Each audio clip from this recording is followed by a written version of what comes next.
च धर्मस्य सर्वधर्मस्वरूपिणे अवतारवरिष्ठाय रामकृष्णाय ते नमः। गुरुं पादपद्मे तयो श्रित्वा प्रणमामि मुहुर्मुहुः। नमः श्रीयतिराजाय विवेकानन्दसूरये सच्चित्सुखस्वरूपाय स्वामिने तापहारिणे श्रुतिस्मृतिपुराणानाम् आलयं करुणालयं नमामि भगवत्पादं शङ्करं लोकशङ्करं। शङ्करं शङ्कराचार्यं केशवं बादरायणं सूत्रभाष्यकृतौ वन्दे भगवन्तौ पुनः पुनः भगवन्तौ पुनः पुनः। नमस्कार. आपल्या सर्वांचं पुनश्च एकदा या व्हर्च्युअल वर्गामध्ये मनपूर्वक स्वागत. आज बुधवार आणि ठरल्याप्रमाणे आपण आत्मबोध या ग्रंथाचं परिशीलन आरंभ करूया. विषयामध्ये प्रवेश करण्याच्या आधी आपल्या सर्वांना हे माहीतच आहे की आज एक विशेष दिन आहे.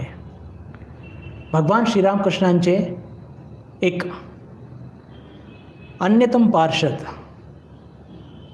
स्वामी तुर्यानंदजी महाराज, ज्यांना आपण हरी महाराजसुद्धा म्हणतो, त्यांची आज शुभ जन्मजयंती आहे. त्यांचे काही संस्मरण जरी ते आपल्याला माहीत जरी असले तरी त्याची थोडीशी उजळणी करून आणि त्यांना श्रद्धांजली अर्पण करून आणि मग आपण विषयामध्ये प्रवेश करणार आहोत. हरिनाथ चट्टोपाध्याय हे त्यांचं पूर्वाश्रमीचं नाव होतं आणि अत्यंत वेदांतनिष्ठ जीवन लहानपणापासूनच, म्हणजे ठाकूरांकडे येणं जाणं सुरू झालेलं आहे आणि तरीसुद्धा शास्त्र अध्ययनामध्ये खूपच प्रीती, खूप गोडी, इतकी गोडी की ठाकूरांकडे आधी वरच्यावर यायचे, पण मध्यंतरी येणं एकदमच बंद झालं. ठाकूरांनी कोणाकरवी निरोप पाठवला की अरे हरी येत नाही, त्याला निरोप झाड बरं. तर निरोप पाठवल्यानंतरसुद्धा त्यांचं येणं काही जमलं नाही. तर जे निरोप घेऊन आला त्यांनी म्हटलं की तो सध्या खूप वेदांताचं अध्ययन करतो आहे. ठाकूरांना ऐकून आनंदच झाला, पण तरी त्याला म्हटलं की अरे त्याला सांग तर खरी की मी त्याची आठवण करतो आहे. आणि जेव्हा हरी महाराज येतात ठाकूरांच्या भेटीला, तर तेव्हा ठाकूर मोठं प्रेमाने कान उघाडणी करतात की का रे तुझ्या वेदांतात काय लिहिलं आहे? हेच तर लिहिलं आहे ना, ब्रह्मसत्य आणि जगत मिथ्या. अरे हे तर मला आईने आधीच दाखवून दिलेलं आहे. हे सांगण्याचा अर्थ काय आहे की शास्त्र अध्ययनाचं नक्की महत्त्व आहे, पण खूप जास्त त्याला बौद्धिक रूपाने चघळणं ते सुद्धा ठीक नाही. आणि जे काही शास्त्राचं सार आहे ते आपल्या जीवनात आचरणात आपण उतरवलं पाहिजे, असं एक सुंदर शिकवण ठाकूरांनी हरी महाराजांना त्या दिवशी दिली. त्यांच्या जीवनाचा अजून एक दोन प्रसंग इतके बोलके आहेत की पहा, रामकृष्ण संघामध्ये म्हणजे विशेष करून जे सगळे ठाकूरांचे साक्षात शिष्य, डायरेक्ट डिसायपल्स जे होते, त्यांच्यामध्ये त्यांची ख्याती कशी होती? He is a monk according to Gita. गीतांच्या श्लोकावरती फक्त मुखस्थच केले नव्हते, प्रत्येक श्लोकावरती ते 2-2 दिवस 3-3 दिवस सतत ध्यान करायचे, चिंतन करायचे. आणि ते जे काही शिकवण त्या श्लोकामध्ये आहे ती माझी अंगी कशी येणार, त्याला मी अंगीकार कसं करू शकणार, याच्यावरती त्यांचा खूप भर होता. वेदांत फक्त वाचायचेच नाही, तर वेदांताचे सगळे सिद्धांत आपल्या अंगी कसे येऊ शकतील याच्या संदर्भात त्यांच्या 1-2 घटना फारच बोलक्या आणि प्रेरणादायी आहे. त्याच काळातली ही घटना आहे की जेव्हा त्यांचं ठाकूरांकडे येणं सुरू झालेलं आहे, वेदांत अध्ययन सुरू झालेलं आहे. एके दिवशी गंगेवरती स्नान करताना अचानक चारी बाजूला एकच हाहाकार माजला, पळा पळा पळा, सुसर आली सुसर आली, मगरी आली, असं करून लोक घाबरणारच. सगळे जीव घेऊन इतस्तत बिलकुल जिथे जागा सापडली तिथे पळू लागले. सुरुवातीला हरी महाराज सुद्धा पळाले. स्नान करताना आपला घाट सोडला आणि वरती जाऊन उभे राहिले. पण लागलीच त्यांच्या मनाने त्यांना इतका धिक्कार केला त्यांचा की हेच काय माझं वेदांत ज्ञान आहे. मी म्हणतो की हे शरीर सत्य नाही आणि फक्त आत्माच सत्य आहे. आणि हे प्रसंग असतात की जेव्हा आपण स्वतःला आपण किती साधना केलेली आहे, कितपत आपण वेदांतामध्ये स्थिर झालेले आहोत, ही तपासण्याची ते क्षण असतात. आणि हा विचार आल्याबरोबर पुन्हा हरी महाराज न घाबरता पुन्हा पाण्यात उतरतात, शांतपणे अंघोळ पूर्ण करतात आणि एकदम निवांत बाहेर येतात. जेव्हा ते स्नान करत असतात सगळे लोक ओरडतात, अरे कशाला जीवाशी खेळतोय, मूर्ख आहेस का वगैरे जे काही बोलायचं बोलले. पण ज्या महाराजांना येत्या काळामध्ये वेदांताच्या शिकवण आचरणांनी द्यायची होती, ते असे घाबरणारे नव्हते.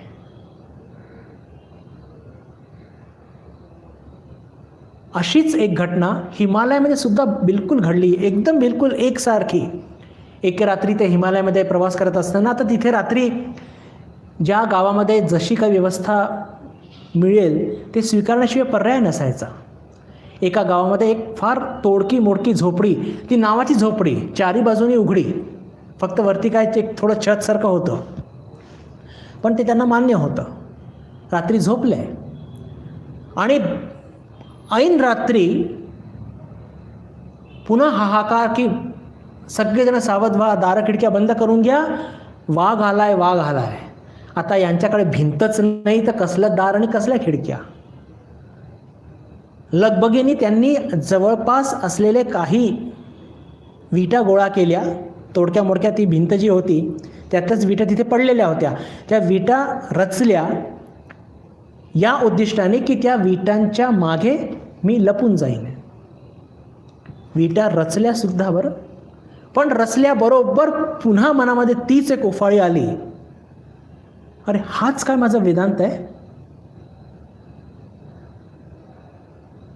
आणि तो विचार आल्याबरोबर त्या भिंतीला लाथ मारली आणि जिथे त्यांचं ते बिछाना होता त्याच्यावरती ध्यानस्थ बसले. निर्गच्छती जगज्जालात पिंजरातिव केसरी, त्यांचं ते एक फार ब्रीद वाक्य होतं की या जगाचे सगळे बंधनं जसं एक केसरी, एक यंग सिंह कसा लोखंडाच्या पिंजऱ्याला तोडून फोडून बाहेर बिलकुल जंगलात मुक्त विचरण करतो, तसं सगळे बंधनं तोडा, नेहमी करता तोडा आणि विमुक्त आचरण करा. कसले बंधनं, कोठले बंधनं, कसले देह, कोणाचा देह, कसला जन्म कसला मृत्यू, या सगळ्या शिकवणीचे सारखं सारखं चिंतन करणारे ध्यानस्थ बसतात आपल्या त्या बिछाणावरती. कोणती भीती नाही मनामध्ये. येऊ द्या वाघ, तो काय करेल, हा देहच घेईल ना, नाहीतरी ती देह जाणारच आहे. हे सगळे विचार मनामध्ये आले, स्फुरण मनामध्ये आलं आणि वाघ भीक तर काही आला नाही. पण या सगळ्या घटनेतून हरी महाराज आपल्या त्या जीवनाच्या परम उद्दिष्टाकडे अजून द्रुतगतीकडे पुढे जात जात त्यांनी ते आत्मसाक्षात्कार हस्तगत केलं. अशा हरी महाराजांच्या त्यांच्या चरणी नतमस्तक होऊया, त्यांना प्रार्थना करूया की त्यांनी जी निर्भयता निडरता वेदांताच्या सिद्धांताच्या माध्यमातून आत्मसाक्षात्काराच्या माध्यमातून जी तिने हस्तगत केली ती आम्हाला सुद्धा लाभो अशी विनवणी करून त्यांच्या चरणी साष्टांग सश्रद्ध प्रणाम करून आपण आपल्या आजच्या वेदांताच्या विषयाकडे वळण्याचा प्रयत्न करूया. मागच्या वेळेस बंधू भगिनींनो आपण 15वा श्लोक आपला अर्धवटच राहिला होता, त्याची थोडी उजळणी करून उर्वरित भाग पूर्ण करून मग पुढे जाण्याचा प्रयत्न करूया. श्लोक काय होता? 15वा. पंचकोशादियोगेन तत्तन्मय इव स्थितः शुद्धात्मा नीलवस्त्रादि योगेन स्फटिको यथा. पंचकोशादियोगेन तत्तन्मय इव स्थितः शुद्धात्मा नीलवस्त्रादि योगेन स्फटिको यथा. काय याचा अर्थ? की निळ्या कपड्यामुळे जसा स्फटिक निळा दिसतो, प्रत्यक्षात मात्र त्याच्यात काहीच फरक पडलेला नसतो, म्हणजे स्फटिकामध्ये. त्याप्रमाणे शुद्ध असा आत्मा पंचकोशादीमुळे तादात्म्य पावल्यासारखा वाटतो, पण खरं तादात्म्य झालेलं नसतं. गेल्या काही श्लोकापासून आपण चिंतन करत आहोत की हे आत्मतत्व जे आपल्या हृदयात आहे ते 3 शरीरांनी किंवा पंचकोशांनी ते झाकल्या गेलेलं आहे. पहा, मी पुन्हा सांगतो बरं, 3 शरीर किंवा, हे दोन्ही गोष्टी नाही आहे, म्हणजे 3 शरीर आणि 5 कोश 8 असला भाग नाही आहे. 3 शरीर म्हटलं तर पंचकोश घेणार नाही, पंचकोश घेतलं तर 3 शरीर घेणार नाही. ही विभागणी का केलेली आहे की जेव्हा 3 शरीर म्हणतो तर हे 3 शरीर म्हणजे स्थूल, सूक्ष्म आणि कारण, हे त्यांच्या स्थूलत्वावरती आधारित विभागणी केलेली आहे.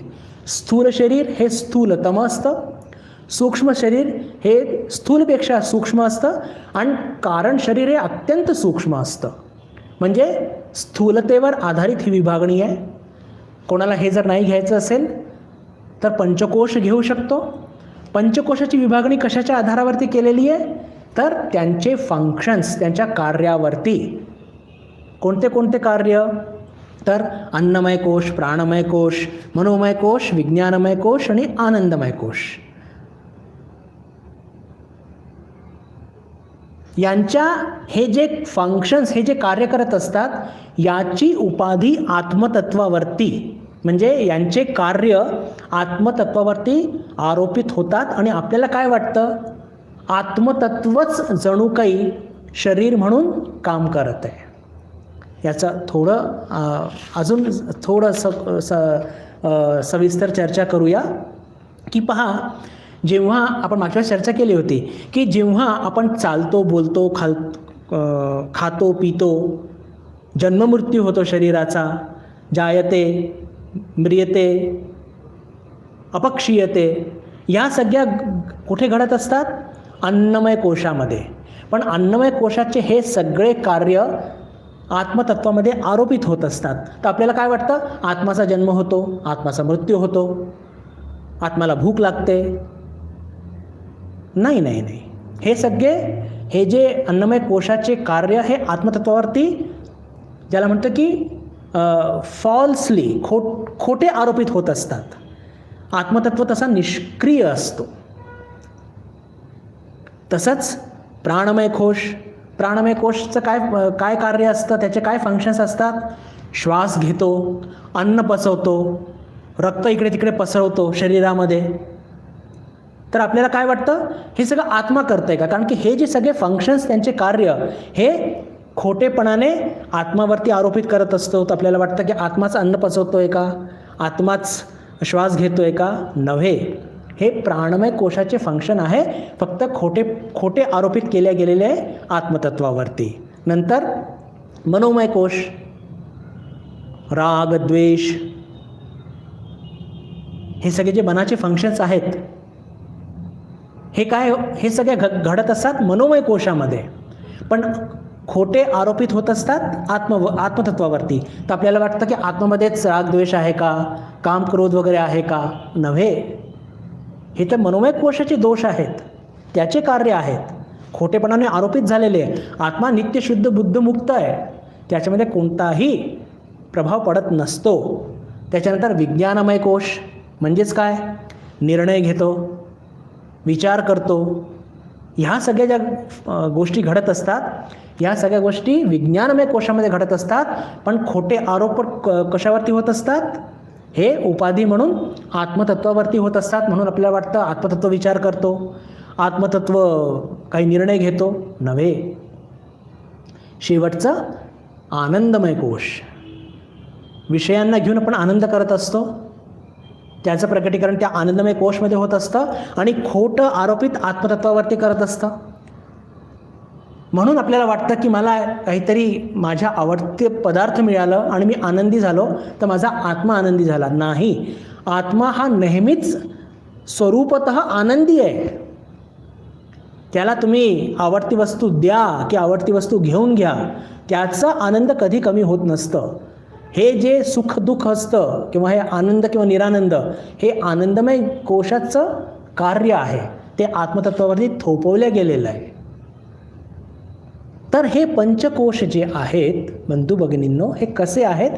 हे यांचे जे सगळे कार्य हे सगळे आत्मतत्वावरती थोपवले जातात. म्हणून आपल्याला वाटतं की आत्मतत्वामध्ये हे सगळे बदल घडत आहेत का? पण तसं नाही आहे. आत्मतत्व निष्क्रिय असतो, नित्य शुद्ध बुद्ध मुक्त,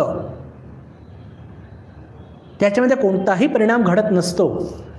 परिणाम घडत असतो तर या सगळ्या कोशांमध्ये, पण त्याचं ते खोटे आरोपित केले जातात आत्मतत्वावरती. आणि आपण अज्ञानामुळे समजतो की आत्मतत्वामध्येच या सगळ्या गोष्टी घडत आहे का. मागच्या वेळेस आपण इथे थांबलो होतो. आता एक फार महत्त्वाचा प्रश्न ज्याच्यावरती आपण थोडी चर्चा करूया, म्हणजे याच श्लोकाच्या संदर्भामध्ये, की आत्मतत्व हे कसं आहे? नित्य शुद्ध बुद्ध मुक्त. आणि हे पंचकोश कसे आहेत? हे सगळे अनात्मा. आता आपल्याला वेदांत सांगतं की आत्मा आणि अनात्माचं योग कधीही घडू शकत नाही. मी पुन्हा सांगतोय, हे पंचकोश किंवा 3 शरीर हे काय? हे अनात्मा आहे, जड आहेत. आणि आपलं खरं मूळ स्वरूप काय आहे? आत्मा आहे. आणि आपल्याला वेदांत, मी तुमच्या पुढे बृहदारण्यक उपनिषदमधून एक छोटंसं एक वाक्य सांगतो. असंगो हि अयम पुरुषः, की हा पुरुष म्हणजे काय? आत्मा. असंगोयम हि पुरुषः, की हा आत्मा कसा आहे? एकदम असंग आहे, तो कोणाशीही योग करत नाही. मग आपण हे जे म्हणतोय सारखं सारखं की पंचकोशाची योग होतो किंवा तीन प्रकारचे स्थूल, सूक्ष्म आणि कारण शरीराची त्याचा संयोग होतो, मग हे काय म्हणतो आपण? एकाकडे वेदांत म्हणतोय की आत्मतत्वाचा आणि अनात्माचा कधी संयोग होऊ शकत नाही, आणि इथे म्हणतोय की आपण त्यांचा संयोग होतो आणि त्यातून आपल्याला असं वाटतं की आत्मतत्वच खातोय, पितोय, बोलतोय, जन्ममृत्यू होतोय, विचार करतोय, निर्णय घेतोय. याचं उत्तर काय आहे? हे पहा, हा जो म्हणजे पंचकोश किंवा 3 शरीरांचा आत्मतत्वाबरोबर जो संयोग होत असतो, त्या तो संयोग असतो खोटा संयोग असतो. खोटा म्हणजे कसा? की तो संयोग होत आहे असा दिसतो, तो संयोग होत आहे असा दिसतो, पण खरा संयोग झालेला नसतो. का? कारण की आत्मतत्व कोणाही बरोबर संयोग करूच शकत नाही. असंगोयम ही पुरुषः. आणि हा जो खोटा संयोग आपल्याला अज्ञानामुळे दिसून येतो, याला म्हणतात उपाधी तादात्म्यकम न तु वास्तविकम. वास्तविक तादात्म्य झालेलं नसतं, उपाधी तादात्म्य झालेलं असतं. आता पहा, पुन्हा एक नवीन टर्मिनॉलॉजी आपल्या पुढे आली, नवीन एक गोष्ट आली. उपाधी तादात्म्य म्हणजे तादात्म्य झाल्यासारखं वाटतं, पण तादात्म्य झालेलं नसतं. हे काय भानगड आहे? काळजी करू नका. उदाहरण घेऊन समजण्याचा प्रयत्न करूया, आपल्याला बिलकुल सोपं होऊन जाईल. उपाधी तादात्म्य म्हणजे काय?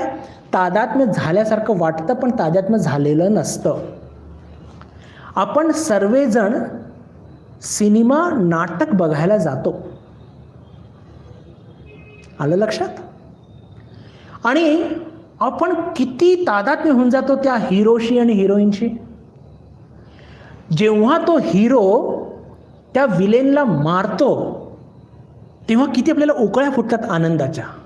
मनातल्या मनात काय म्हणतो? मार त्याला, लेकाच्याला अजून 2. लहान लहान मुलं तर आपल्या सीटवर उचकतात आणि ओरडतात, मार, अजून मार. याला काय म्हणतात? तिथे त्या लहान मुलाचं किंवा आपलं त्या हिरोबरोबर काही तादात्म्य झालेलं आहे, पण खरं तादात्म्य घडून आलं आहे का? नाही. ते कसं आहे? अवास्तविक तादात्म्य आहे. अवास्तविक तादात्म्य म्हणजेच हेच उपाधी तादात्म्य. किती आपण बिलकुल एक होऊन जातो त्या हिरोबरोबर. माता भगिनी त्या हिरोईनशी तादात्म्य पावतात. त्या हिरोईनला थोडा पण काही त्रास झाला की सगळ्या माता भगिनी रडू लागतात. हा आपला अनुभव आहे. असं का होतं? उपाधी तादात्म्य. आपण त्या हिरोईनशी, त्या हिरोशी इतके तादात्म्य पावतो की आपण स्वतःमध्येच त्या हिरोला बघू लागतो. आणि म्हणून आपल्याला आनंद होतो, आपल्याला दुःखही होतो. तर ते तादात्म्य जे झालेलं आहे ते खरं असतं का?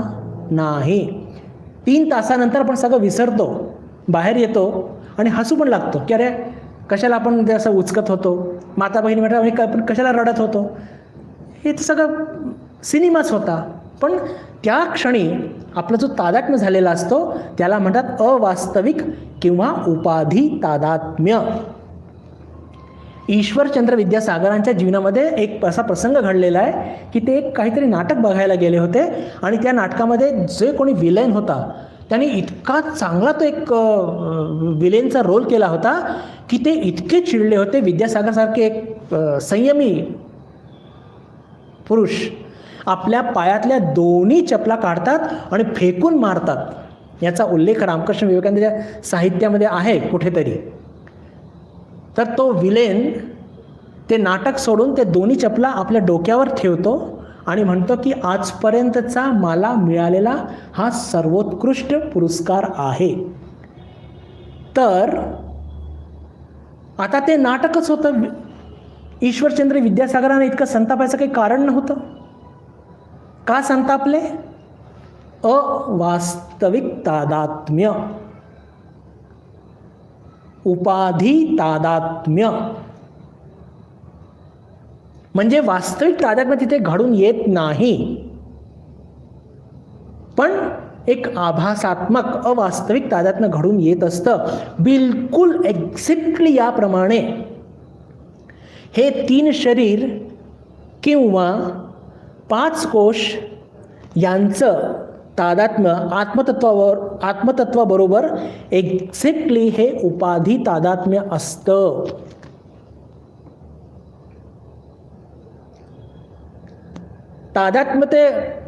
तादात्म्य झाल्यासारखं आपल्याला वाटतं पण तादात्म्य झालेलं नसतं.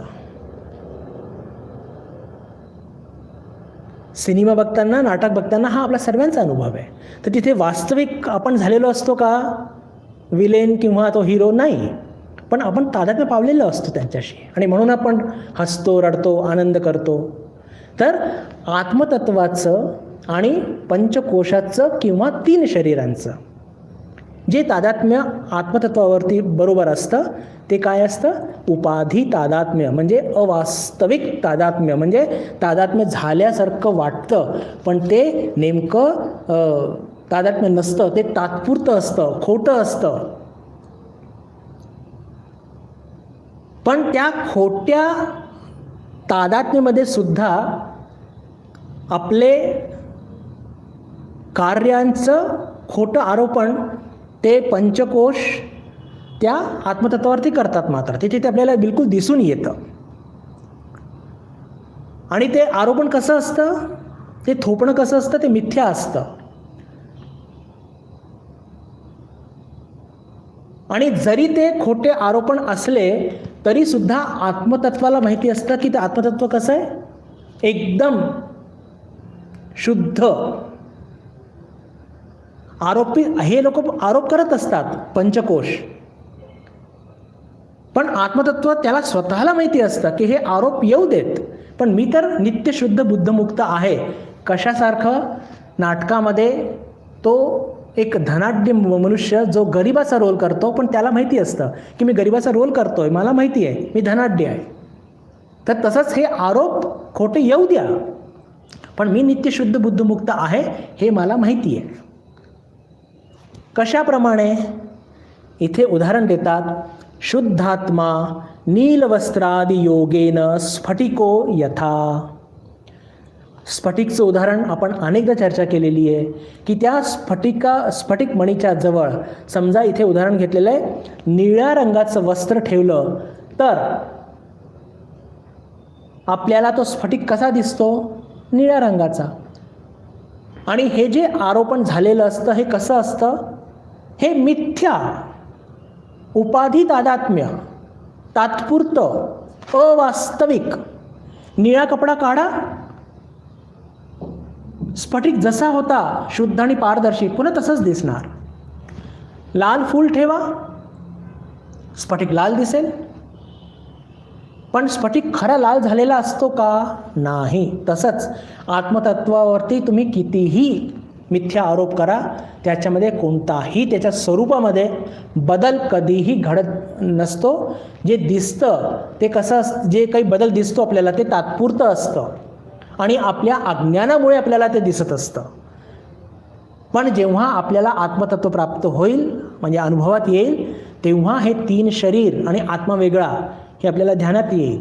पंचकोश वेगळे आणि आत्मतत्व वेगळं हे बिलकुल ध्यानात येईल. आणि हे जे सगळे कार्य करत आहेत, हे गुणागुणेषु वर्तन्ते इति मत्वा न सज्जते. आत्मतत्व तर एकदम सगळ्यांपासून वेगळा, निष्क्रिय राजा, याची अनुभूती आपल्याला होईल. तर हे जे आरोपण असतं हे तात्पुरतं असतं आत्मतत्वावरती. हे जे आरोपण किंवा थोपणं जे असतं ना, ट्रान्सफर ऑफ ॲट्रिब्यूट असं सुद्धा म्हणतात त्याला. याचे 2 प्रकार असतात. एक तात्पुरतं आणि एक परमनंट, नेहमी करता. उदाहरण देऊन समजण्याचा प्रयत्न करूया. एक पांढरा शुभ्र रुमाल घेतला मी, शाईची बॉटल इथे ठेवलेली आहे आणि चुकीने माझ्या हाताने ती शाईची बॉटल त्या पांढऱ्या स्वच्छ रुमालावरती ती शाई सांडली. तर आता तो कपडा कसा होणार, निळा आणि नेहमी करता होणार. मी त्याला कितीही धुतलं तरी ते डाग काही जाणार नाही, बरोबर. याला म्हणतात ट्रान्सफर ऑफ ॲट्रिब्यूट परमनंटली. नेहमी करता त्या शाईनी आपला रंग दिला. आणि दुसरं असतं तात्पुरतं, खोटं, तादात्म्य. तात्पुरतं आणि ते खोटं. त्याचं उदाहरण काय, स्फटिकमणी. स्फटिकमणीच्या जवळ तुम्ही कोणताही रंगाचं फूल, कापड काही पण न्या, तो बरोबर त्याचा रंग तो कॅच करतो. पण ते ट्रान्सफर ऑफ ॲट्रिब्यूट कसं असतं, तात्पुरतं असतं. त्या स्फटिकमणीचा रंग निळा किंवा लाल नेहमी करता होत नाही. ते निळा कपडा काढा, लाल फूल काढा, काय होईल, पुन्हा तो स्फटिकमणी ट्रान्सपरंट आणि प्युअर जसाच्या तसंच राहणार. तसंच आपलं आत्मतत्व आहे, हे आपण लक्षात घेतलं पाहिजे. तर इथे तेच सांगितलं गेलं आहे की शुद्धात्मा नीलवस्त्रादी योगेन स्फटिको यथा.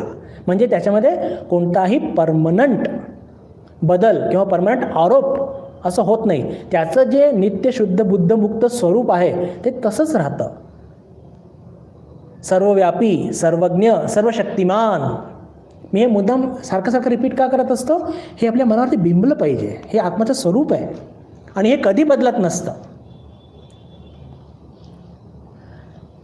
आता जर हे आत्मतत्व बिलकुल नित्य, शुद्ध, बुद्ध, मुक्त, सर्वव्यापी, सर्वज्ञ, सर्वशक्तिमान आहे, तर आम्हाला हे संकुचित का भासतं? याचं एक सोपं उत्तर आहे अज्ञानामुळे. पण आता प्रत्येक वेळेस अज्ञान म्हणून चालणार नाही. त्याचं थोडंसं खोलमध्ये त्याला आपण जाऊन त्याचं चिंतन केलं पाहिजे. तर पहा, आत्मतत्वाला अभिव्यक्त होण्याकरता, प्रगट होण्याकरता काहीतरी माध्यमं लागत असतात. म्हणजे ती चैतन्य प्रगट होण्याकरता काहीतरी माध्यम लागत असतात. आणि मग हे पंचकोश किंवा 3 शरीर याच्या माध्यमातून तो प्रगट होतो. आणि यांच्या माध्यमातून जेव्हा तो प्रगट होतो, तर यांच्या ज्या काही सीमितता असतात, लिमिटेशन्स असतात, त्यांना स्वीकार करावाच लागेल. जर मला प्राणशक्तीच्या माध्यमातून प्रगट व्हायचं आहे, मला म्हणजे आत्मतत्वाला, तर प्राणशक्तीचे जे काही लिमिटेशन्स, सीमितता आहे, ती त्याला स्वीकार कराव्या लागतात. म्हणून तो अनंत चैतन्य आपल्याला क्षुद्र दिसतो, क्षुद्र अनुभवात येतो. क्षुद्र अनुभवात येतो म्हणजे काय? अरे, आत्मतत्व श्वास घेतोय, आत्मतत्व अन्न पचवतोय. किंवा जेव्हा तो या शरीराच्या माध्यमातून प्रगट होतो, तर आपल्याला काय वाटतं की अरे, एखादा आपला लहान मुलगा बघतो, आता उंच झाला तो, अरे तू आता उंच झाला. आपल्याला काय वाटतं साधारण माणसाला? आत्मा उंच झाली की काय? नव्हे, ते शरीराचे बदल आहे, आत्मावरती आरोपित झालेले आहेत. आणि म्हणून तो आत्मतत्व आपल्याला तसा भासतो. विचार करणे, रागद्वेष करणे, ह्या सगळ्या गोष्टी आत्मतत्वावरती आरोपित केलेल्या असतात. म्हणजेच काय? ह्या सगळ्या गोष्टी त्या जीव चैतन्य, त्या क्षुद्र, त्या अनंत चैतन्याला या शरीराच्या माध्यमातून, या पंचकोशाच्या माध्यमातून जे क्षुद्रत्व प्राप्त झालेलं आहे, त्याचं हे सगळं प्रगटीकरण आहे. जेव्हा आपण एखाद्या गोष्टीला स्वीकार करतो, तर त्या गोष्टीचं सीमितत्व आपल्याला स्वीकार करावं लागल्याशिवाय पर्याय नाही आहे. नाही तर ते चैतन्य प्रगट नाही होणार. एक छोटंसं उदाहरण घेऊया. एक मनुष्य आहे आणि तो इंजिनियर आहे आणि त्यांनी एक कंपनी जॉईन केली. तर कंपनी जॉईन केल्यानंतर त्या कंपनीचे सगळे नियम त्याला मानलेच पाहिजे, तो बाध्य आहे, नाही तर तो काम करू शकणार नाही. काही वर्षांनी त्याच इंजिनियरनी कंपनीची नोकरी सोडली, सरकारी नोकरीमध्ये तो गेला, तर सरकारचे जे काही नियम असतील ते त्याला पाळणे हे जरुरी आहे, नाही तर तो काम करू शकणार नाही. एक्झॅक्टली जेव्हा हे अनंत चैतन्य सगळ्या दूर खेळत आहे आणि जेव्हा ते या शरीराच्या माध्यमातून, 3 शरीर किंवा पंचकोशाच्या माध्यमातून जो प्रगट होत असतो, तर यांचे जे लिमिटेशन्स आहेत ते त्याला स्वीकार करावेच लागतील. आणि म्हणून आपल्याला ते अनंत चैतन्य, आपल्याला क्षुद्र चैतन्य किंवा जीवचैतन्य या माध्यमातून ते आपल्यासमोर प्रगट होत असतं. आणि मग काय होत असतं? आपल्याला वाटतं की अरे, आपण दुःखी झालो, तर आपल्याला वाटतं की आत्मतत्व दुःखी झालं. अरे, आत्मतत्वाचा स्वभावच आनंदी आहे, तो दुःखी होतच नाही. हा एक प्रश्न चांगला चर्चेकरता आपण घेऊ शकतो की आत्मतत्व जर आनंदी, त्याचा तो सतत आनंदी, सतचित आनंद हे त्याचं स्वरूप आहे, तर आम्ही दुःखी का होतो? पहा, आता चर्चेमध्येच हा प्रश्न माझ्या मनात आला आणि पहा किती महत्त्वाचा आहे. आपलं खरं स्वरूप काय आहे? आपण ब्रह्मतत्व किंवा आत्मतत्व आहोत. आणि त्याचं स्वरूपाचे म्हणजे जे काही लक्षणं आहेत, त्या लिस्टमध्ये सच्चित आनंद, तिसऱ्यावरती आनंद, तो नेहमी आनंदी असतो. तर मग माझा अपमान झाला तर मी दुःखी का होतो? कारण की मला त्या अनंत चैतन्याचं अजून बोध नाही आहे. मला जीवचैतन्याचा बोध आहे की जो जीवचैतन्य या शरीरातून प्रकट होत आहे, अहमबोध. म्हणजे त्या अनंताचा मी क्षुद्र केला तर त्या अनंत मला सध्या अनुभवात येत नाही आहे, अहमबोध अनुभवात येत आहे. आणि म्हणून जेव्हा कोणी माझा अपमान करतो तर मला वाटतं अरे मी इतका हुशार, मी इतका एवढा मोठा डॉक्टर, माझे एवढे पैसे आहेत, माझी एवढी डिग्री आहे आणि याने माझा अपमान केला. तर दुःखी कोण होतं? दुःखी होतो जीवचैतन्य. माझा जेव्हा अपमान होतो तेव्हा माझ्यामध्ये असलेला अनंत चैतन्य तो आनंदीच असतो. पण दुःखी कोण होतं? माझा बोध, अहमबोध, माझा जीवचैतन्यत्व दुःखी होतो. मला काहीतरी इजा होते, मी दुःखी होतो, तडफड करतो. हा दुःख कोणाला होतो? त्या जीवचैतन्याला होतो. कारण की त्या जीवचैतन्यामुळे मला अहमबोध मिळालेला आहे. माझं काहीतरी नुकसान झालं, मी हळहळतो. अरे आत्मतत्व तर सतत आनंदी आहे, मग माझं जर काही नुकसान झालं तर मला दुःख व्हायला नको. हो, पण आज माझा बोध काय आहे? आज माझा बोध आहे की मी जीवचैतन्य आहे. ज्या दिवशी मला आत्मतत्वाचा साक्षात्कार होऊन जाईल तेव्हा माझा कोणी अपमान केला काय, मला दुःख नाही होणार. मला इजा झाली काय, मला दुःख नाही होणार. माझी काही वस्तू हरवली काय, मला दुःख होणार नाही. आणि समजा माझा कोणी प्राणप्रिय मित्र समजा कालकवळीत झाला, त्याचंही दुःख होणार नाही. आणि ठाकूरांच्या जीवनात आपल्याला सगळं बघायला मिळतं हे गोष्टी. ठाकूरांचा अपमान केला त्रैलोक्य बाबूंनी, पण ठाकूरांना काही नाही वाटत. त्यांनी म्हटलं तुम्ही निघून जा आजच्या आज. ठाकूरांनी घेतला गमछा, निघाले. नाही, मी तुम्हाला म्हटलं नाही आहे, मी त्या हृदयाला म्हटलं आहे. या घटनाचा उल्लेख मी केलेला आहे म्हणून धावता उल्लेख घेऊन पुढे जाऊया की आत्मतत्वाचं मूळ स्वरूप आनंदी असून आपण दुःखी का होतो? आपल्या जीवचैतन्यत्वामुळे. आणि त्या जीवचैतन्यत्वालाच त्याचं आपल्याला काय करायचं आहे की त्याला फुलवायचं आहे, त्यातून अज्ञान दूर करायचं आहे. अज्ञान दूर झालं की ज्ञान ऑलरेडी आहेच की, ते अनंत चैतन्य आहेच. आपण फक्त ते गॉगल लावलेला आहे. सूर्य तळपून राहिला आहे सोनेरी रंगाचा, आपण काळ्या रंगाचा गॉगल लावला आहे म्हणून सूर्य काळा झालेला नाही आहे. तो गॉगल काढा आणि आनंदाचा झरा आहेच. मग कोणी अपमान केला तर आपल्याला दुःख नाही वाटणार. इजा झाली, ठाकूरांना कॅन्सर झालेलं होतं आणि तरी किती आनंदात होते. तेच हरी महाराज ज्यांचा आज वाढदिवस आहे, त्यांच्या भेटीला गेले काशीपूरला. विचारतात हरी महाराज, वेदांती साधू as per the prescription of Gita, Hari महाराजच्या बद्दल म्हणतात, त्यांची ख्याती आहे. ते विचारतात ठाकूरांना की काय ठाकूर कसं वाटतंय? ठाकूर म्हणतात खूप दुखत आहे, खूप त्रास होतोय. लागलीच हरी महाराज काय म्हणतात, पण मी तर बघतोय तुम्ही तर आनंदात आहात. ठाकूर खूप प्रसन्न होतात आणि म्हणतात धोरे फेरेचे रे साला, मला या साल्याने पकडलं. ठाकूर प्रेमाने साला साला म्हणायचे.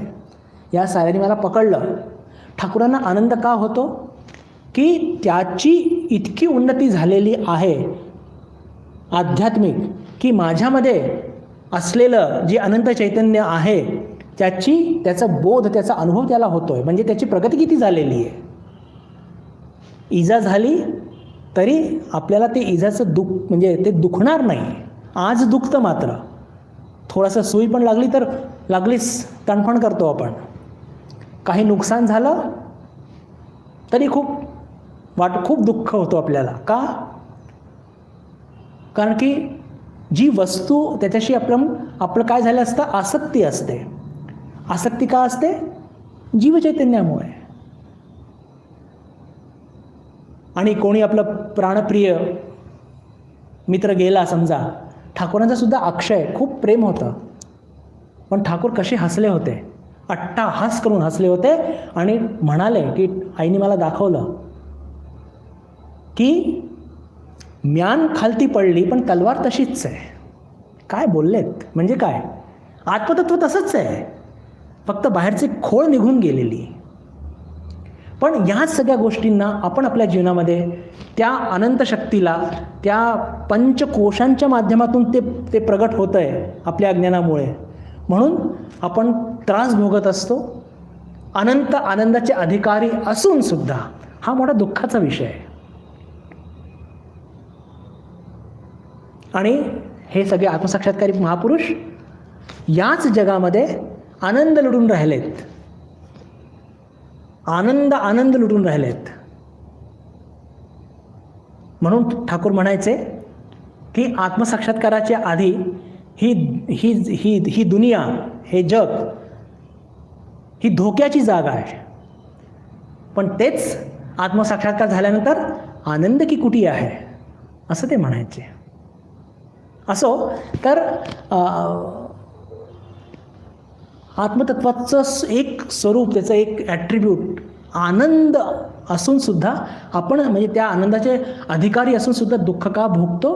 कारण की आपल्यामध्ये असलेलं जे अनंत चैतन्य आहे त्याला प्रगट होण्याकरता हे म्हणजे उपाधी, 3 शरीरांची उपाधी किंवा 5 शरीरांची उपाधी, त्याच्या माध्यमातून ते प्रगट होत आहे.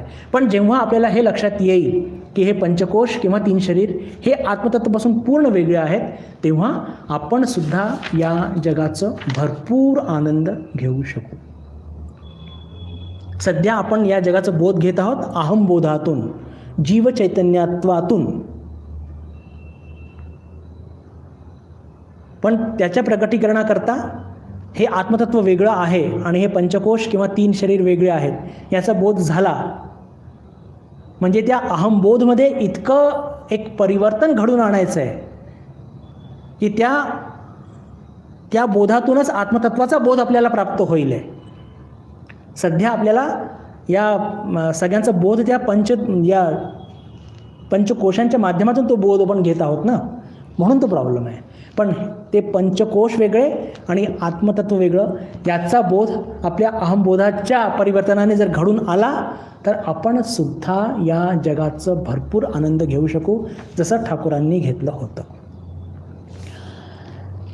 असं या फिलॉसॉफिकल डिस्कशनला काही अंत नाही आहे. पण काय एकानंतर एक अशा गोष्टी काही लक्षात येतात आणि मग असं वाटतं की संदर्भ आहे तर ह्या गोष्टी पूर्ण करूया, म्हणून थोडासा मी कधी कधी वाहून जात असतो. असो, या श्लोकाचं विवेचन इथे पूर्ण होत आहे. आपण पुढच्या श्लोकाकडे जाऊया. त्याच्यामध्ये पण एक वेगळं तत्त्व, हेच तत्त्व वेगळ्या पद्धतीने मांडलेलं आहे. तत्त्व हेच आहे. काय? 3 शरीर, 5 कोश यांच्यापासून आत्मतत्व संपूर्ण वेगळं आहे. हे आपल्याला 12, 13, 14 आणि 15व्या श्लोकात सांगितलं. काय सांगितलं? की आत्मतत्व आणि 3 शरीर किंवा 5 कोश हे वेगळे वेगळे आहेत. पण ते वेगळे वेगळे कसे करायचे सांगून तर दिलं आपल्याला. आपल्याला मुंबईला जायची इच्छा आहे, आपण हे तर जाणून घेतलं की मुंबई आहे अमुक अमुक दिशेला पुण्याच्या, पण जायचं कसं हे पण तर आपल्याला याचा विचार केला पाहिजे ना. तर ते जायचं कसं हे आत्मतत्व आणि पंचकोश किंवा 3 शरीर वेगळे आहेत हे कसं अनुभवात आणायचं, त्याची प्राथमिक स्टेप, पहिलं पाऊल काय घ्यायचं ते पुढच्या श्लोकामध्ये फार सुंदर एक उदाहरण देऊन आपल्यापुढे आचार्य मांडत आहेत. मी आधी श्लोक वाचतो. वपुस्तुषादिभिः कोशैः युक्तं युक्त्यावघाततः आत्मानं अंतरं शुद्धं विविच्या तंडुलं यथा. वपुस्तुषादिभिः कोशैः युक्तं युक्त्यावघाततः आत्मानं अंतरं शुद्धं विविच्या तंडुलं यथा. काय याचा अर्थ वाचतो मी. ज्याप्रमाणे धानावरील तूस म्हणजे सालपट काढून तांदूळ वेगळा काढण्यात येतो, त्याप्रमाणे विवेकयुक्तीद्वारा विश्लेषण करून शुद्ध आत्म्याला पंचकोशायुक्त शरीरापासून वेगळे केले पाहिजे. म्हणजे या पंचकोशयुक्त शरीरातून आत्मतत्व वेगळं कसं करायचं, तर काय म्हणतात, विवेकयुक्तीद्वारा विश्लेषण करून शुद्ध आत्म्याला पंचकोशयुक्त शरीरापासून वेगळं केलं पाहिजे. पहा, उदाहरण पण किती सुंदर आणि किती योग्य दिलं आहे आणि युक्तीसुद्धा सांगितलेली आहे. याचं आपण थोडं विवेचन सुरू करूया. आता आपल्या सर्वांना माहिती आहे की धान कशाला म्हणतात. धान म्हणजे की जे शेतामध्ये जे पीक उगवतं आणि त्या धानाच्या बाहेर असतं सालपट, त्याला आपण काय म्हणत असतो साधारणपणे, कोंडा किंवा तूस म्हणतो. म्हणजे काढल्यानंतर मग तो कोंडा होतो, पण तो तूस असतो. तूसाच्या आतमध्ये तांदूळ असतो आणि त्याला म्हणतो पण धान. म्हणजे काय की धानाला कुटावं लागतं, त्याने काय होतं की बाहेरचं तूस फेकून देतो, आतला तांदूळ आपण ग्रहण करतो. ही एक साधारण गोष्ट आहे. तर पहा की या उदाहरणाच्या माध्यमातून आपल्याला आचार्य काय सांगू इच्छित आहेत, तर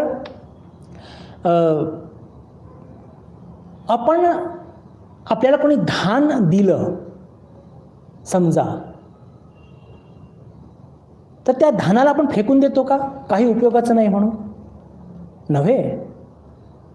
आपल्याला हे माहीत आहे की त्या धानाचं जे सालपट आहे, तूस जे आहे ते आपल्या कामाचं नाही आहे आणि त्याच्या आतमध्ये असलेलं जे तांदूळ आहे ते आपल्या कामाचं आहे. म्हणजे आपल्याला कोणत्या तरी एका विधीने हे तांदूळ, हे तूस आणि तांदूळ हे वेगळे केले पाहिजे. आपण धान फेकून कधी देत नाही. बिलकुल याच गोष्टीची तुलना आचार्यांनी या शरीराच्या संदर्भात केलेली आहे की या शरीरामध्येच ते आत्मतत्व निवास करत आहे आणि हे अनात्मा आहे. म्हणजे हे शरीर तसंच जड आहे, आपल्याला माहिती, वेदांत सांगितलं. याचा अर्थ या शरीराला फेकून द्यायचं का, नाही. अरे विवेकयुक्त युक्तीने या शरीरातून जसं आपण तूसातून तांदूळ काढतो, तसंच या शरीरातून विवेकपूर्वक काय दूर केलं पाहिजे, म्हणजे अनात्मा दूर करून आत्मा काय ते ग्रहण केलं पाहिजे. फार पहा किती एकदम ॲप्ट उदाहरण दिलेलं आहे, योग्य एकदम. धानाशी तुलना केली या शरीराची. जसं धानामध्ये तांदूळ असतो, बाहेर तूस असतं, आत तांदूळ असतं, तसंच या शरीरामध्ये पंचकोशयुक्त या शरीरामध्ये हे जे बही गोष्ट आहे, तूस शरीर, हे कसं आहे, हे दुःखाचं हेतू आहे. हे पंचकोशाने नटलेलं आपलं शरीर हे काय आहे, हे आपल्या दुःखाचं कारण आहे. पण याला फेकायचं नाही आहे. याच्या आतमध्ये आत्मतत्वरूपी तांदूळ ते अत्यंत महत्त्वाचं आहे आणि आपल्याला विवेकयुक्तीने हे शरीर आणि ते आत्मरूपी तांदूळ वेगळं करून त्याच्यानंतर भले मग त्या शरीराला फेकून द्या, पण आत्ता आपण फेकू शकत नाही. कारण की या शरीराच्या माध्यमातूनच आपल्याला साधना करायची आहे. म्हणजेच काय की हे जे बाह्य बहिरूप आहे, हे तूस आहे, याची अवहेलना नाही करायची आहे. आणि हे कसं आहे, दुःखमय आहे. म्हणजे याच्या नादी लागायचं नाही जास्त. पण विवेकयुक्तीने आत्मतत्व किंवा तांदूळरूपी आत्मतत्व वेगळं केल्यानंतर हे जे शरीर आहे हे कसं आहे, हे याला म्हणतात वेदांतामध्ये, संस्कृतमध्ये चेयम. म्हणजे एकदा जर तुमचं काम झालं, आत्मतत्व तुम्हाला गवसलं की मग तुम्ही या शरीराचा त्याग करू शकता. म्हणून त्याला म्हणतात वेदांतामध्ये चेयम. आणि जो कामाचा भाग आहे, तांदूळरूपी आत्मा जो विवेक युक्तीने आपण प्राप्त केलेला आहे, तो कसा आहे? तो आपल्या कामाचा आहे. त्याला काय म्हणतात वेदांतामध्ये? उपादेयम, ग्रहणीय आहे तो. तर पहा, या सुंदर उदाहरणाने पुन्हा एकदा रिपीट करूया की जसं धानाच्या आत तांदूळ असतं, बाहेर तूस असते, आतमध्ये तांदूळ असतो आणि त्याला कुटून आणि त्याच्यामधलं तूस बाहेर काढतो आणि मग तो तूस किंवा कोंडा फेकून देतो आणि आतला तांदूळ आपण ग्रहण करतो. तसंच या पंचकोशांनी युक्त हे जे शरीरमध्येच आत्मतत्व आहे, तर याला तसंच फेकून द्यायचं नाही. आधी विवेकयुक्तीने आत्मतत्व आणि पंचकोशांनी नटलेलं शरीर हे वेगळं वेगळं करायचं आणि त्याच्यानंतर मग हे दुःखरूपी शरीर याचा त्याग केला तरी चालेल. चेयम, पण आत्मतत्व हे नेहमी स्पृहणीय आहे, उपादेयम हे आहे, आपल्याला लक्षात ठेवलं पाहिजे.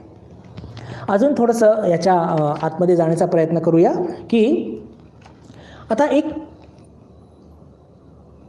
एक प्रश्न येतो मनामध्ये की जेव्हा धानातून आपल्याला तांदूळ वेगळा करायचा आहे, तर त्याला आपण काय करतो?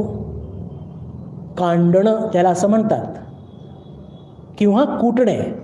ते कापतात आणि ते असं त्याचे असे एक ज्याला म्हणतो की अशा ग्रुप्स तयार करतात आणि मग त्याला त्या एखाद्या लाकडाच्या ओंडक्यावरती असं खूप जोरात जोरात कुटतात. कुठपर्यंत कुटतात? जोपर्यंत प्रत्येक धानातून तांदूळ निघून न जावं. स्पष्ट आहे एकदम.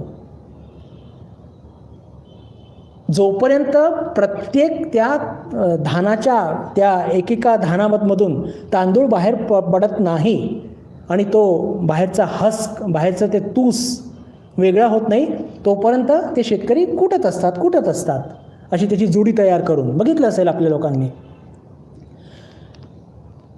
तर तसंच या आत्मतत्वाला या शरीरापासून वेगळं करण्याकरता या शरीराला पकडून काय आपटायचं का?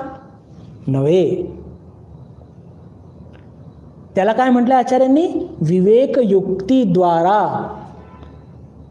पहा, इथे पुन्हा एक फार मोठा, एक फार मजेदार अंतर आपल्याला दिसून येतो की धानाला आपण कुटतो. का कुटतो? कारण की तिथे तांदूळ जो आहे तो त्या तूसनी झाकल्या गेलेला आहे आणि म्हणजे त्या तांदूळावरती तो तूस आरोपित झालेला आहे, थोपल्या गेलेला आहे. तो कसा आहे? तो वास्तविक आहे. लक्षात येत आहे का? बघा, म्हणजे वास्तविक त्या तुसाच्या आतमध्ये तो तांदूळ आहे. फिजिकल तांदूळ असतो, फिजिकल त्याच्या बाहेर ते कोश असतं आणि त्याला काढण्याकरता फिजिकल ॲक्शन करावी लागते, कर्म करावे लागतात. पण आपलं जे आत्मतत्व आणि पंचकोश यांचं जे संयोग झाला आहे तो कसा आहे? अवास्तविक संयोग आहे, उपाधी तादात्म्य आहे. ते दिसतंय, ते तात्पुरतं आहे. ॲक्च्युली तिथे संयोग झालेला नाही आहे, कारण की आत्मतत्व कोणावर संयोग करू शकत नाही. तर जिथे वास्तविक संयोग झालेला नाही आहे, तर मग तिथे तो संयोग दूर कसा करायचा? युक्तीने, विवेकपूर्ण. वास्तविक रूपाने धान आपण का कुटतो, का कर्म करतो, का कांडतो? कारण की तिथे वास्तविक त्या फिजिकली तांदूळाच्या त्या दाण्याच्या अवतीभोवती तो तूसनी त्याला झाकून ठेवलेलं असतं आणि त्याच्यात दूर करण्याकरता त्याला कुटावं लागतं, कर्म करावे लागतात. का? कारण की तिथे तो वास्तविक तादात्म्य झालेलं आहे. वास्तविक त्या तुसानी त्या याला हे केलेलं आहे.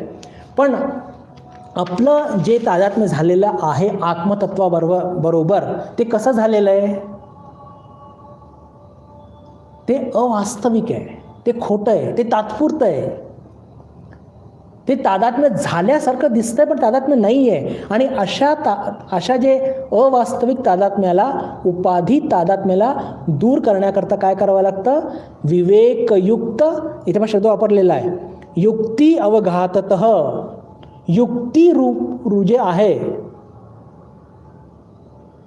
विवेकाच्या माध्यमातून, की मी शरीर नाही, मी पंचकोश नाही, मी स्थूल शरीर नाही, मी सूक्ष्म शरीर नाही, मी कारण शरीर नाही, मी प्राणमय कोश नाही, मी अन्नमय कोश नाही, असं विचार करून करून करून करून करून का असं विचार का करावा लागेल?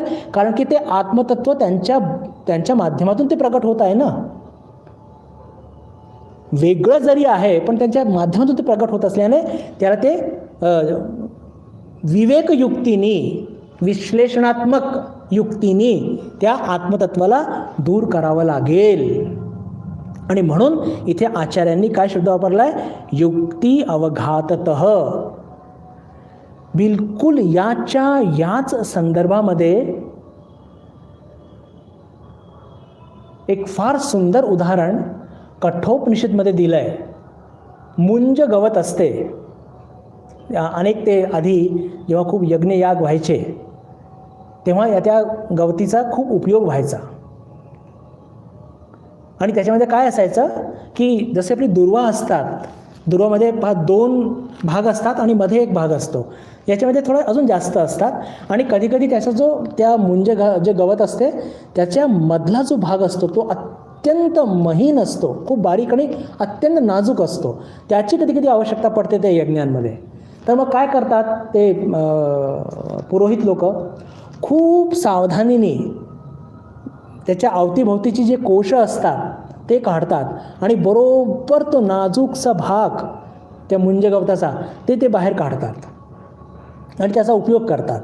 तर बिलकुल हेच उदाहरण कठोपनिषदमध्ये इथे आचार्यांनी उदाहरण दिलेलं आहे धान आणि तांदूळाचं आणि तुसाचं. तिथे उदाहरण दिलं आहे मुंज गवताचं. आणि या संदर्भामध्ये एक फार सुंदर घटना जी वास्तविक घडलेली आहे की याच्या आधी ही घटना मी सांगितलेली, फक्त संदर्भ आहे म्हणून सांगत आहे की भगवान श्रीरामकृष्णांचे एक साक्षात शिष्य, डायरेक्ट डिसायपल स्वामी अद्भुतानंदजी आणि शुद्धानंदजी महाराज हे दोघे काशीला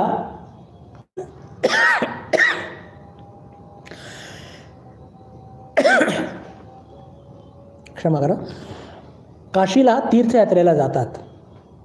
आणि तिथे मग काशी म्हणजे एका काळी वेदांत अध्ययनाचं फार मोठं स्थान होतं. आणि तिथे वेदांताचे वर्ग सुरू असतात.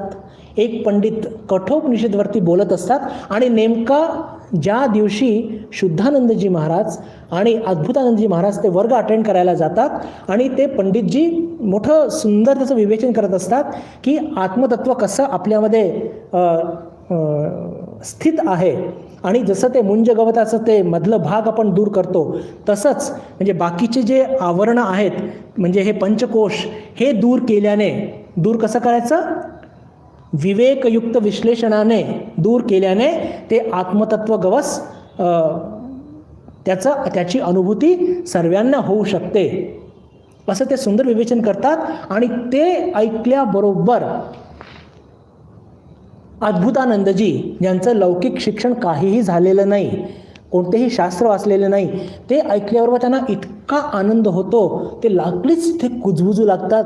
शुद्धानंदजी महाराजांच्या कानामध्ये त्यांचं नाव सुधीर होतं की सुधीर पंडित ठीक बोलचे, पंडित एकदम बिलकुल ठीक म्हणजे एकदम म्हणजे सत्य बोलतोय, बिलकुल असंच घडतं की पंचकोश बिलकुल जसं बिलकुल आवरण दूर करतो त्या गवताचे तसे दूर होतात आणि आत्मतत्व गवसतं. कारण की त्यांना ती अनुभूती झालेली होती. आपण शास्त्र शिकतो आत्मानुभूती करता, पण अद्भुतानंदजी महाराजांचे असं वैशिष्ट्य होतं की त्यांनी आधी अनुभूती प्राप्त केली होती आणि नंतर ते शास्त्र ऐकत होते. अद्भुत लीला आहे भगवान श्रीरामकृष्णांची, अद्भुत लीला आहे. आणि ते ऐकून त्यांना इतका आनंद होतो की ते आता वर्गामध्ये बोलणंच चांगलं नाही पण त्या कोणत्याही गोष्टीची पर्वा न करत की सुधीर पंडित एकदम सत्य बोलतोय बरं, एकदम खरं बोलतोय. आणि एवढंच नाही तर त्या दिवशी रस्त्यात येताना बाकी काही चर्चाच नाही, बस एक सुधीर पंडित बिलकुल पण मात्र खरं बोलला बरं का, कारण की त्यांची जी अनुभूती आणि शास्त्रामध्ये जे सांगितलं आहे ते पूर्णपणे मिळून गेलं, मॅच झालं, त्याचा तो आनंद होता. आणि घरी म्हणजे मठात गेल्यावर जेवताना तेच सुधीर पंडित सत्य बोलत होता, पंडित एकदम ठीक बोलला. एवढंच नाही तर रात्री झोपेमध्ये उठवून सुधीर पंडित मात्र एकदम सत्य बोलत होता. आपण या सगळ्या गोष्टींना घेऊन थोडंसं गंमत जम्मत करतो, पण हे पहा आनंद फार वेगळाच असतो. आपल्याला हे सगळं ऐकूनच किती आनंद होतो, किती स्फुरण येतं. तर कल्पना करा की ज्या लोकांना आत्मसाक्षात्कार घडून येतो आणि हे जग याचं अस्तित्व नाही, लटकं आहे, खोटं आहे, ही अनुभूती आल्यानंतर किती आनंद होत असेल. त्याची काही सीमाच नाही, आपल्या खऱ्या स्वरूपाशी आपण मिळून जात असतो. असो, तर या श्लोकाचं अजून थोडं विवेचन बाकी आहे, वेळ आपली पूर्ण झालेली आहे. पण या गोष्टी शास्त्रामध्ये जे सांगितलेले आहे महापुरुषांनी त्याला अनुभवलेलं आहे आणि म्हणून ते महापुरुष आहे. तर हे जे उदाहरण आचार्यांनी दिलं की धान, त्याच्या आतमध्ये असलेलं तांदूळ हे कव्हर झालेलं असतं तुसानी, त्याची कल्पना आचार्यांनी या शरीराबद्दल केली की हे शरीर कसं आहे, हे तूसरूपी शरीर आहे, दुःखाचं कारण आहे, पंचकोशांनी नटलेलं आहे आणि याच्या आतमध्ये आत्मतत्व तांदूळासारखा निवास करत असतो. तांदूळ धानापासून वेगळं कसं करतो, कुटून. तसं आपण विवेकयुक्त विश्लेषणाने जेव्हा पाच कोशांना आत्मतत्वापासून वेगळं केलं तर आपल्यालासुद्धा आत्मतत्व गवसेल आणि तसं केलंच पाहिजे, ते मनुष्य जीवनाचं कर्तव्य आहे. आज आपण इथेच थांबूया. या श्लोकाचे काही 1-2 पॉईंट्स फार महत्त्वाचे, ते आपण पुढच्या वर्गामध्ये घेऊ आणि मग पुढे जाण्याचा प्रयत्न करूया. येत्या शुक्रवारी भगवद्गीतेवर आपला वर्ग होणारच आहे. त्या दिवशी आपल्या सर्वांशी पुन्हा एकदा भेट होईल अशी आशा मनात ठेवून मी आपल्या सर्वांशी निरोप घेतो. नमस्कार. ओम शांती शांती शांती. हरि ओम तत्सत. श्रीरामकृष्णार्पणमस्तु.